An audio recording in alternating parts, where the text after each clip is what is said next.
Welcome back to season 2 of Textual Conversation. Season 2, y'all. We made it through a whole season. We want to thank y'all for supporting this season thus far. Thank you. You could have been anywhere. You could have chosen anyone to watch or view or invest your precious time in. So thank you. We really do appreciate it. For sure.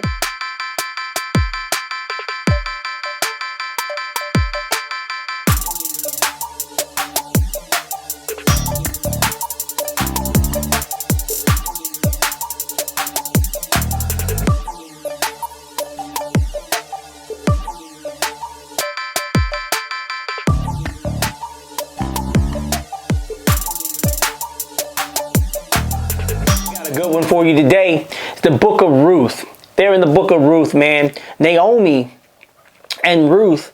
Ruth is the daughter-in-law of Naomi, and Naomi is dealing with grief, despair, and loss. She is trying to cope with dealing with the loss of her husband, dealing with the loss of both of her children, and now the loss of one of her daughter-in-laws. Now Naomi is dealing with all of this loss all at the same time. She is trying to figure out how do I process what has happened to me, but at the same time move forward with the rest of my life that I got left. So Naomi teaches us something, and this is what it is. She teaches us that we cannot focus on what was lost. We got to focus on what is left. That's what Naomi teaches us. We got to put one foot in front of the other. We got to acknowledge the fact that we have took some tremendous losses this year during COVID.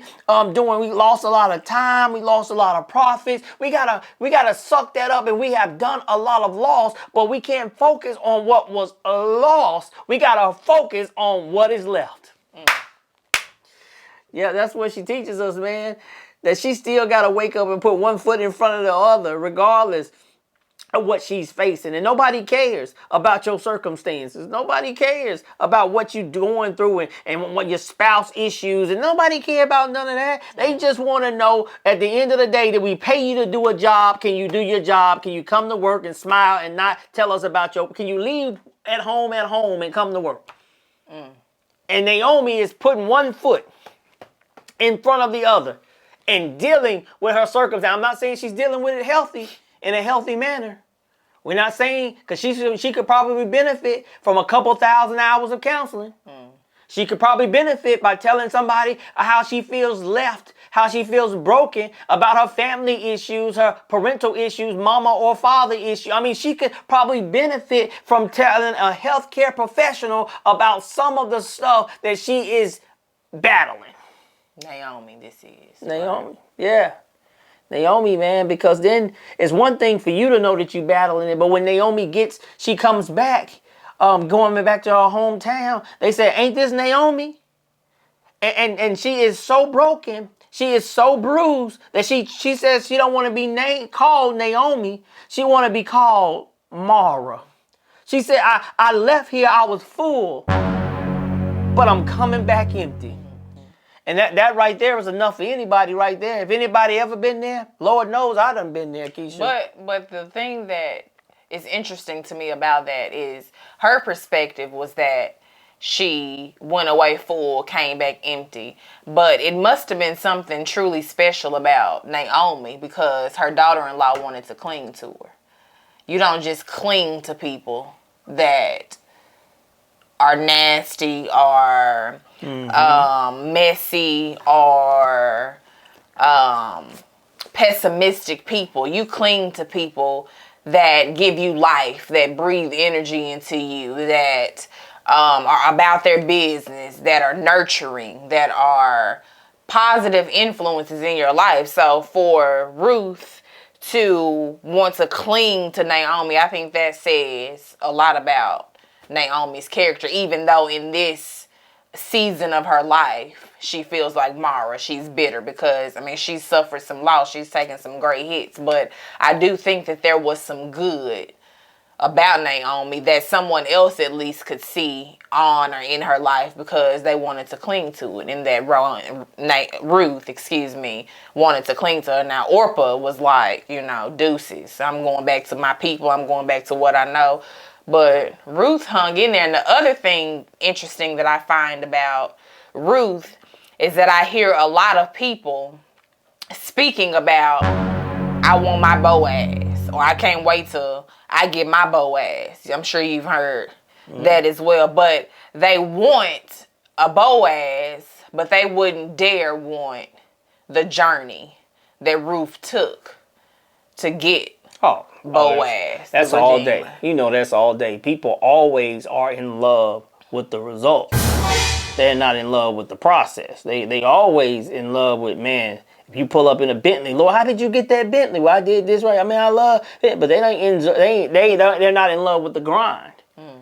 They ain't in love with the perseverance. They ain't in love with the brokenness. They ain't in love with what is being built about your character in the dark before you come out in public.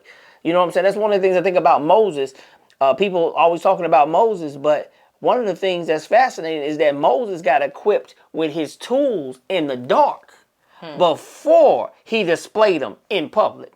So he had some private time before it was some public time. You looking at me funny, man, for real. Look at your Bible, because in your Bible it says that God acquainted him with his tools out in the wilderness, and he threw his staff down, and he picked up the staff, turned it into a stake, grabbed it by the tail. He did all of that in private before it went public. And he was willing to be equipped, which was the piece about Ruth, too, that I was going to touch on. You have to be teachable. Yeah. You have to be willing to accept the mentorship, accept the tutelage, accept the counsel that is placed in your life. I'm not saying take anything from anybody, but there are certain pieces in your life that are good pieces. They're great mentors. They're great people. They're pouring into your life. They're adding value to you, which is what I found interesting in Ruth's story, to go back to Ruth, that she was very teachable. She listened to the advice of her mother-in-law. She even listened to some of the advice from Boaz, because when she was on the field gleaning, and he told the men not to mess with her, but he kind of told her what to do, go get some of that extra so you can take that home to your mother-in-law. She had a listening ear to wise counsel that propelled her to go to the next dimension of her life. Yeah, man.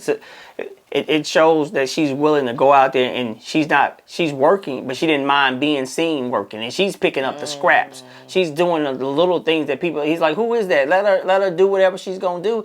And she's picking up scraps. She's over here hustling. She's making enough to take care of her and her mother-in-law. And the problem with this whole social media age, Key, is that too many people want to look like success on social media, but be private failures.